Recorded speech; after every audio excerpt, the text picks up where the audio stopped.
Hello friends, welcome back to my YouTube channel Sangeeta dot Rinku ji में आप सभी का फिर से एक बार स्वागत है। और आज मैं फिर से आप सभी के बीच एक नई और सच्ची घटना के साथ हाजिर हूँ। तो फ्रेंड्स, आज की कहानी शुरू करें उससे पहले अगर आप हमारे चैनल पर नए हैं तो प्लीज़ हमारे चैनल को सब्सक्राइब कर दीजिए और वीडियो पसंद आए तो लाइक कमेंट जरूर कीजिएगा।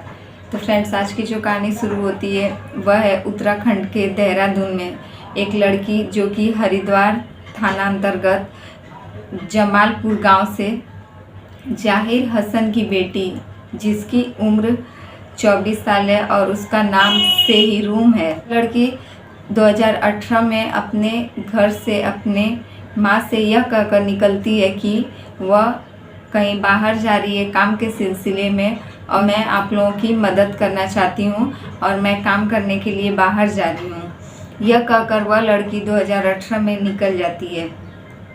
फिर सब कुछ सही चलता है। उसके बाद दिसंबर 2023 में सेहिरूम का कॉल आना बंद हो जाता है और 26 दिसंबर के बाद लास्ट उसका कॉल आया था 26 दिसंबर को ही, जिसके बाद उसका कॉल आना बंद हो जाता है। तब उसकी माँ जाहिर हसन जो थी वो काफ़ी ज़्यादा परेशान हो जाती है अपनी बेटी को लेकर और 1-2 दिन वेट करने के बाद वह आसपास पुलिस स्टेशन में जाती है और अपनी बेटी की गुमशुदगी की रिपोर्ट दर्ज करवाती हैं। 20 दिसंबर को कॉल आने के बाद से ही उन्होंने अपनी बेटी की गुमशुदगी की रिपोर्ट दर्ज करवाई थी, लेकिन 29 जनवरी को भी वह दूसरी बार उस थाने पर गई थी जहां पुलिस वालों ने उन्हें कुछ भी नहीं बताया था उनकी बेटी के बारे में।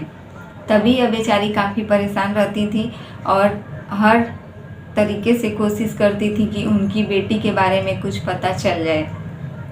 तभी 30 मार्च 2024 को अचानक उनके घर यह कॉल आता है कि आपकी बेटी के बारे में कुछ जानकारी मिली है।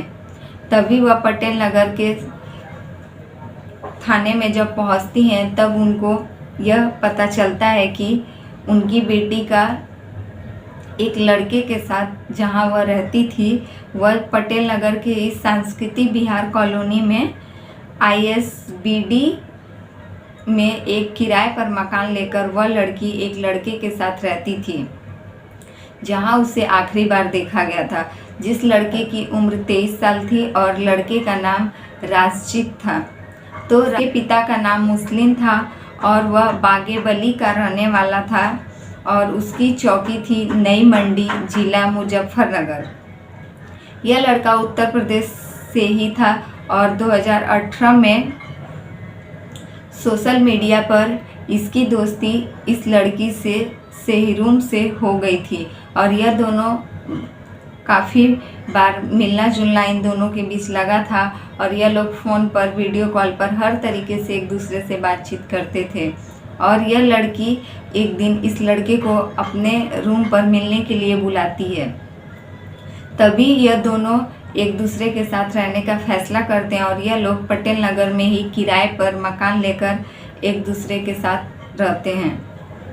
सब कुछ ठीक चल रहा होता है। सेहिरूम जो थी वो ऐसा काम करती थी जिसके बारे में उस लड़के को भी जानकारी नहीं थी और सेहिरूम जो कभी कभी दिन में गायब हो जाती थी तो कभी रात को ही घर पर नहीं आती थी, कभी रात को आती थी तो देर से ही आती थी। यह बात लड़के को बिल्कुल पसंद नहीं थी और लड़का जो था हर रोज़ उससे यह पूछता था कि तुम कौन सा काम करती हो कि इतना लेट आती हो, लेकिन लड़की हर बात उसके बात का जवाब नहीं देती थी और बात टाल देती थी। फिर एक दिन 26 दिसंबर को रात को 2 बजे वह लड़की घर आती है। तभी जो राशिद था यह उससे सवाल जवाब करने लगता है और दोनों के बीच बहस हो जाती है। लेकिन सेहिरूम जो थी वह लड़के को राशिद को एक थप्पड़ मार देती है, जिस बात से गुस्से में आकर राशिद जो है उस लड़की का गला दबाता है और गला तब तक दबाता है जब तक कि उसकी मौत नहीं हो जाती है। वह ऐसा कर देता है और उसके बाद वह काफ़ी परेशान हो जाता है। वह पछताने लगता है कि उसने इसकी हत्या कर दिया और उसके बाद वह रात भर परेशान रहता है। फिर सुबह 27 दिसंबर को वह लड़की का ATM लेता है और घर से बाहर जाकर करीब उसके ATM से 17,000 रुपये निकालता है, जहां लालपुर विशाल मेगा मॉल में वह जाता है और वहां से एक बड़ा सा ट्रॉली बैग खरीदता है। फिर वह ट्रॉली बैग लेकर आता है और उसमें उस लड़की को रखता है।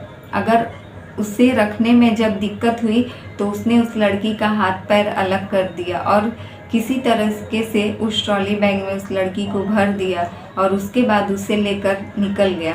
वह लाल ट्रॉली बैग में लड़की को भरकर अपने ही स्कूटर पर ट्रॉली बैग को बांधा और फिर निकल गया। वह उत्तर प्रदेश गया और आशा रौड़ी चौकी पोस्ट के पार करते ही वह यूपी के सीमा में जा पहुंचा और सहारनपुर में एक बिहारीगढ़ इलाका है जहां एक काफ़ी बड़ा जंगल था, जहां वह पहुंचा और उस लाल ट्रॉली बैग को जिसमें उसने उस लड़की को पैक किया था उस जंगल में उस ट्रॉली बैग को फेंक दिया और उसके बाद वापस अपने गांव चला गया। ना की जानकारी जो है लड़के ने ही दी है और पूरी कहानी पुलिस के हाथों आते हुए उसने ही पूरी सच्चाई बताई है। फिलहाल इसके बताए गए पते पे जब पुलिस पहुंचती है तब वहां जाकर उस ट्रॉली बैग को पुलिस बरामद कर लेती है जिसमें लड़की का सड़ा गला हुआ लाश सिर्फ कंकाल ही पड़ा हुआ था। तो फ्रेंड्स, यही है आज की कहानी, कैसे एक लड़की सोशल मीडिया पर एक लड़के से प्यार करती है और दोनों का प्यार इतना आगे बढ़ जाता है कि दोनों एक साथ रहते हैं, लेकिन कुछ ऐसा होता है कि लड़के ने ही लड़की की हत्या करके उसे फेंक दिया। तो यही है सोशल मीडिया का प्यार कि एक लड़की जिस लड़के पे भरोसा करती थी उसी ने उसे जान से मार दिया। उसकी मम्मी की शिकायत दर्ज करने पे ही पुलिस वाले उस लड़के तक पहुंचे, उस लड़के को कब्जे में लेकर उससे सख्ती से पूछताछ करके पूरी घटना जो है सामने आया है। यही रही आज की कहानी अच्छी लगे तो प्लीज़ हमारे वीडियो को लाइक और शेयर ज़रूर कीजिएगा और कमेंट करके बताइएगा आपको यह कहानी कैसी लगी। और हमारे चैनल पे नए तो प्लीज़ हमारे चैनल को सब्सक्राइब कर लीजिए।